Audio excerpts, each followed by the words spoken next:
everyone, and welcome to a follow-up video off of the back of our last video, which you can find a link for in the description, about matchups for team events. We ended up in a situation where the spreadsheet that we used to demonstrate the process was actually used at WATC for 2019, and we spoke to the opposing captain for that round and were able to get access to their spreadsheet for the round. So we thought it might be interesting to delve into that and compare spreadsheets and start talking about some of the matchups, and then we can look at who matched with who and what the scores were, and do a bit of an in-depth comparison. So in the last video that we did, which was how to do matchups for a team event, Mike actually went through and changed the teams so that people weren't getting any sort of unfair advantage potentially Prior to the event, yes. Prior to the event. So what he has done, he's gone through now, and actually the spreadsheet has stayed the same, but the factions are now what the teams actually took on the day, rather than the ones that Mike sort of slipped in as placeholders for our how-to video. So these are the factions that were represented on the day by these two teams, and we thought we would take you through, since we took you through two potential matchup processes, we thought we'd take you through what actually happened on the day. Yeah, the first thing to point out here is that Team 1 has gone with the standard traffic light red, yellow, green, while Team 2 has gone for one of our suggestions in the video, which was a more in-depth process of 5 colours, and on the screen you can see now it's like a pink for red, an orange, a yellow, and then like a khaki green and a bright green. Now they actually took another step on top of that and gave scores for each round out of 20 based on the missions, which is the 20-0 differential scoring that the ETC style missions use. And we can actually look at their projected scores versus what they actually scored for that round. Yeah, the only thing that I will just put in is that for this particular, for Team 2, they had a couple of different things that they added in as well. So if there was a faction, so for example this one, the Custodes, where they thought that they would do well against pretty much anything they came up against, what they did was they gave a red for anything that they didn't want as a matchup. Yes. So it wasn't necessarily that they wouldn't win that game or that they would lose outright for that game. It was that out of all of the games possible, that was the one that they didn't want. Yep. So for this one, I'm guessing that the Custodes didn't want the Orcs. Yep. And it'll be interesting to see whether the Custodes ended up playing the Orcs. Well, so just a quick comparison here. What becomes very interesting straight off the bat is how people are rating each other.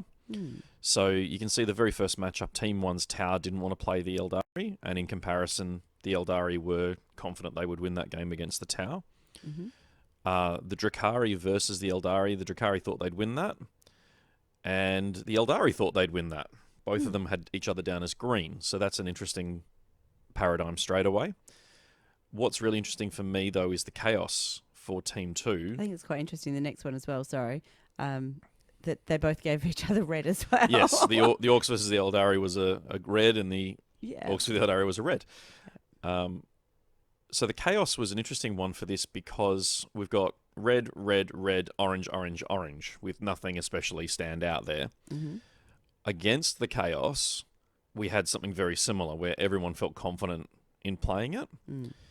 The Tau didn't want to play the chaos. Now he actually had it down as a red, whereas we got it a yellow over here. And the Imperium versus the chaos, we again had a red with a yellow, whereas everyone else was green. We've got a few oranges sat over here where it's interesting that everyone rated it that way. The Eldari for Team 1 as well, only the Drakari and the Nids thought they could play it, and over here the only one he didn't want to play was the Orcs. So you can start seeing the different thought processes between the teams. I definitely think the variation in range here is probably more useful, because when you start looking at the Custodes, for example, they've got 4 solid greens, a pale green, if you will, and then a red.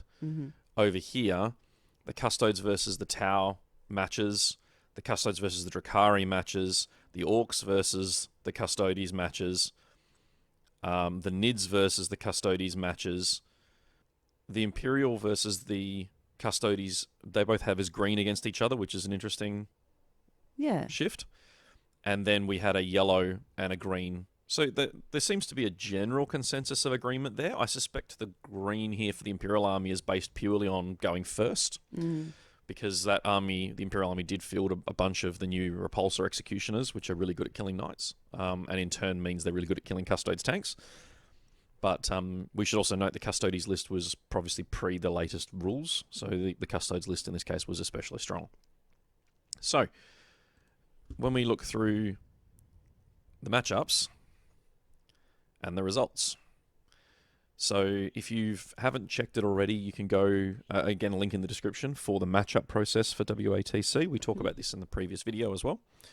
So in this case, Team 1 won the dice rolled to go first. They've put their NIDs up. Now, when you look at the NIDs row from the team's point of view, which is this row here, they only have one red. So it makes total sense to put them up first. But they also have a bunch of yellows. So it's a risky choice, but it means that they're keeping this wall of greens here and the extra greens that are down in this bottom row in hand. So this is a pretty safe choice. I'm assuming that's their thought process. They were offered Tau and Genestealer Cult as their counters, both yellow matchups. When we go over to the NIDs over here, though, they were offered Tau and Genestealer Cult, which is these two here. So both of these were picked as we can probably win this game. Solid greens, yeah. Solid wins. Yeah. So when you actually look at everyone else, the Eldari don't, there's scores for them elsewhere. The Custodes have scores for them elsewhere. Chaos isn't a good one because they think they'll lose it. And the Blood Angels are probably better utilised elsewhere, where there's extra reds in the row where we might be able to snag a green. But of course, we don't know that yet. So they actually put their Blood Angels up at the same time as the Tyranids. So it's this row here. 3 greens, a red, and 2 oranges. Now, I'm assuming they're hedging their bets, thinking about what their opponent's likely to put up and hoping to dodge some of that. Now, when the counters come out, they got an option between Tau and Imperial. Obviously, there's a red there for the Blood Angels, so they pick the Tau. Yep. Now, what's interesting with the Blood Angels over here is the Tau for Team 1 thought they would win that game. Whereas the Imperial was a yellow, but the chances of the Eldar being put up were, they obviously weren't put up already. They're unlikely to be used as a counter because in this team's mind, there are a lot of greens in the opposing hand. So in the end, we ended up with Nids versus Genestealer Cult and Tau versus Blood Angels. Into round 3, we had the Drakari put up, which, again, only one red and a bunch of greens. And the Tau from over here were put up. Now, when you take into consideration what's missing at this point, the Nids are obviously off the table, and the Tau are off the table. So we've got a yellow, 2 greens, and a red. So again, we can dodge that red with our Tau, depending on what comes up. And on this side, the GSC are gone, and the Blood Angels are gone. So we lose a yellow and a green, but we've still got 3 greens and a red. Yeah. So it makes a lot of sense for both choices. The Drakari were offered Eldari and Custodes. Obviously, they've selected the Eldari because they didn't think they could beat the Custodes. Yes. On paper, that makes a lot of good sense for Team 2 because they think they can win that game as well.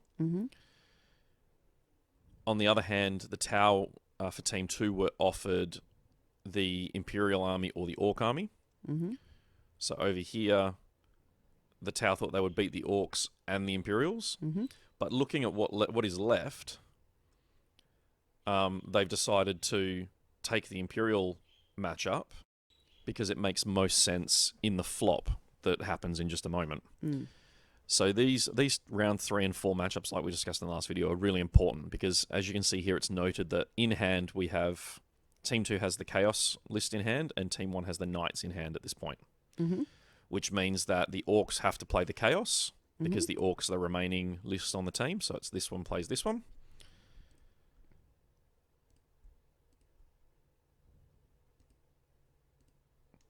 And then this has to play this.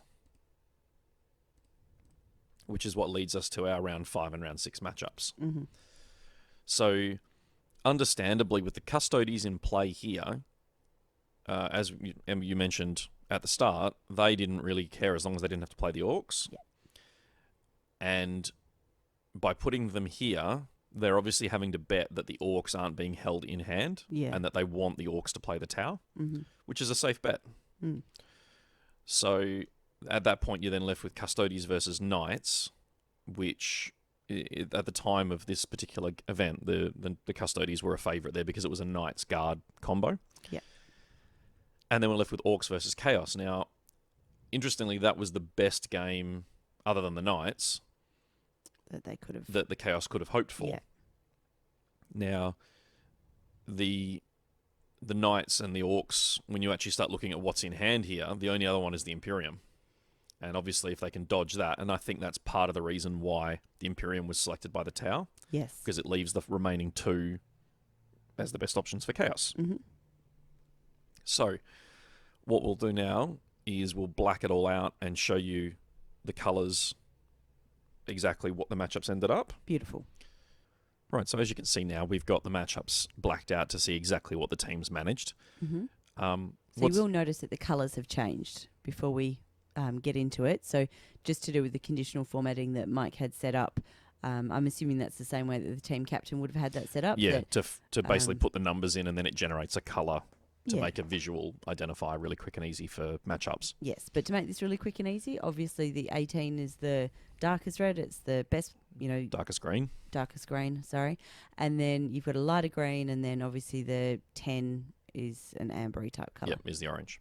So what's interesting here is both teams seem to have done really well on paper. Mm-hmm. And it actually highlights the issue that we had when we did this in the previous video. Yeah.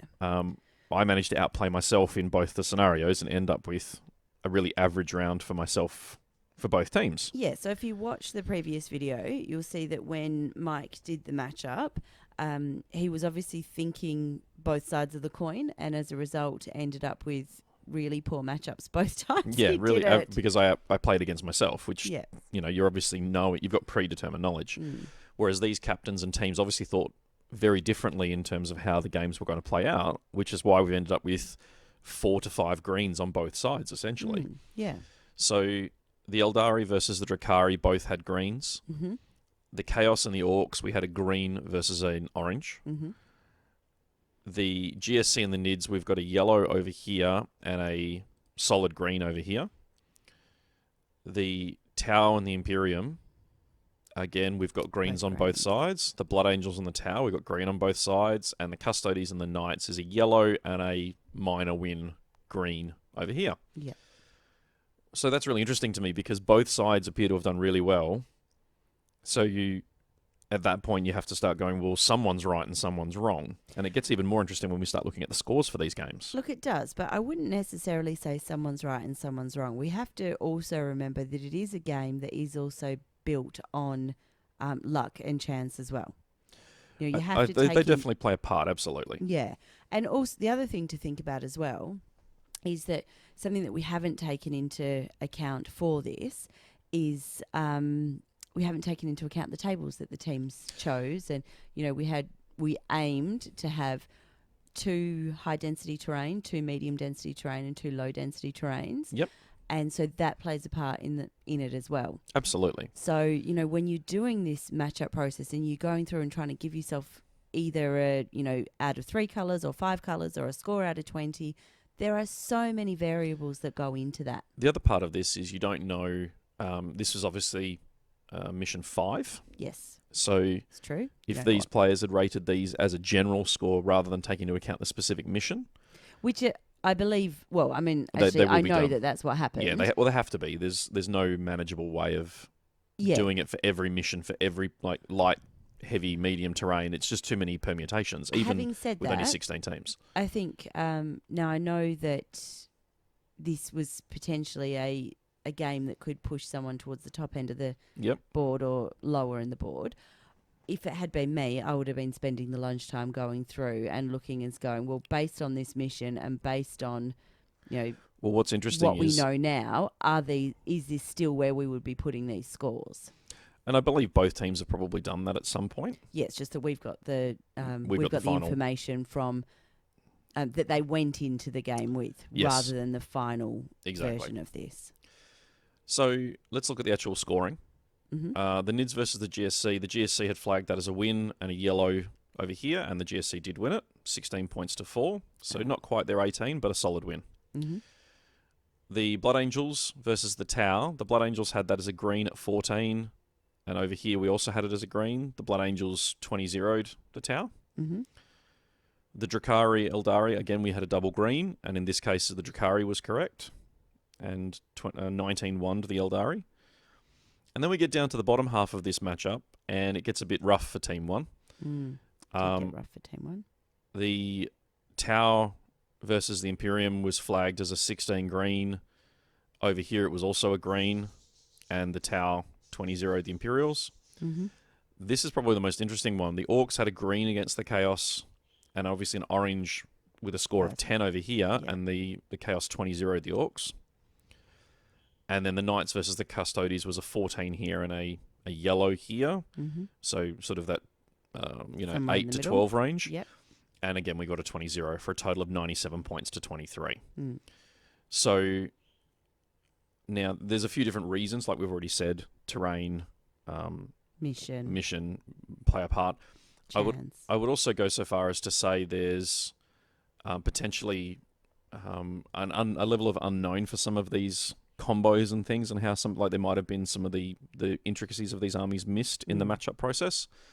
For example, obviously the Chaos list was very wary of playing the Orcs, but it was also one of his best matchups, and if the Orc player in question wasn't 100% familiar with some of the intricacies and the combos of that Chaos army, then particularly that army ran an interesting combination in the middle of it, which I really liked.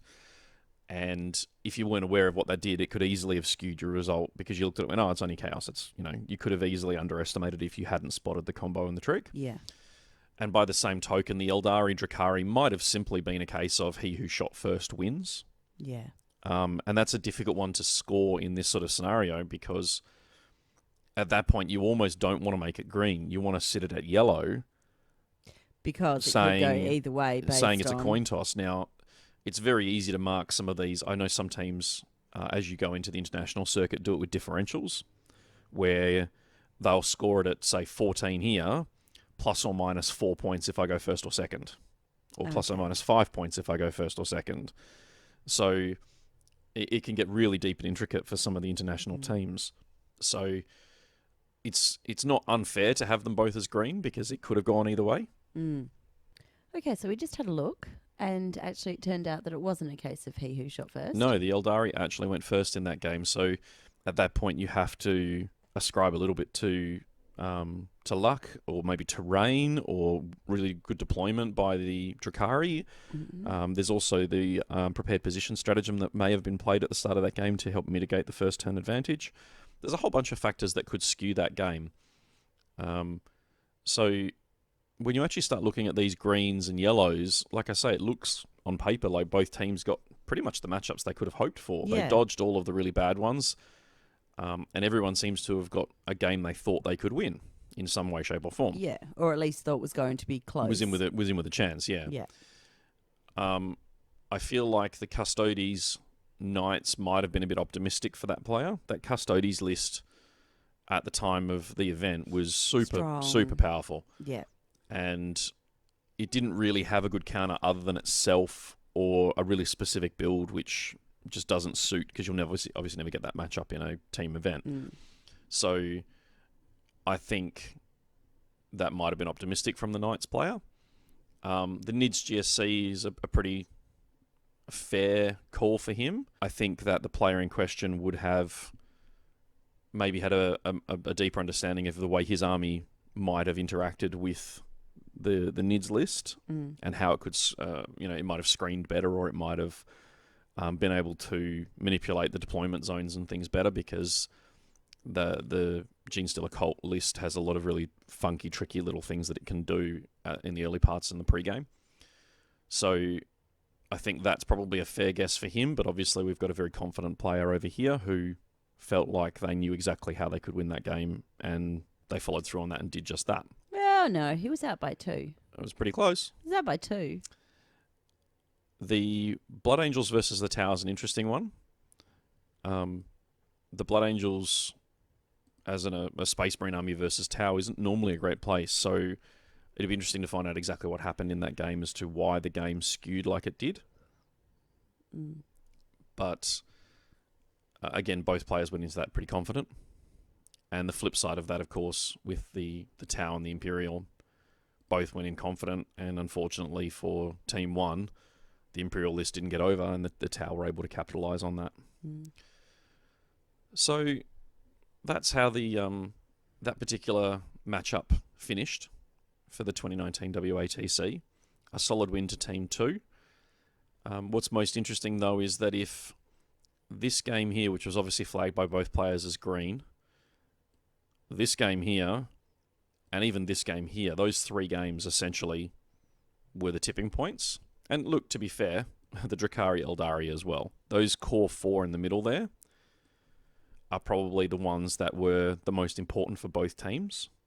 However, because the other 2 that were already, not agreed upon, but understood by both teams to be good for one side and not the other, that did give Team 2 a significant advantage going into those other 4 games, where they only needed to get 30-something points to win the round. So 30 points spot on out of those 4 games, once they got that 20 and that 16. So that's the final results from that particular event. Thank you very much to both captains for sharing their spreadsheets and some of their thoughts on the matchup process. Well done to both these teams who did end up finishing in the top 5. Yeah.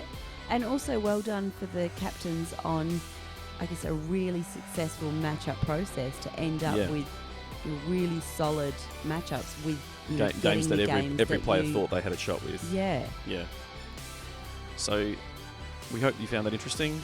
Please comment below if you want any more information, or if you have any thoughts on this matchup process. Otherwise, we will see you for the next video. See you later.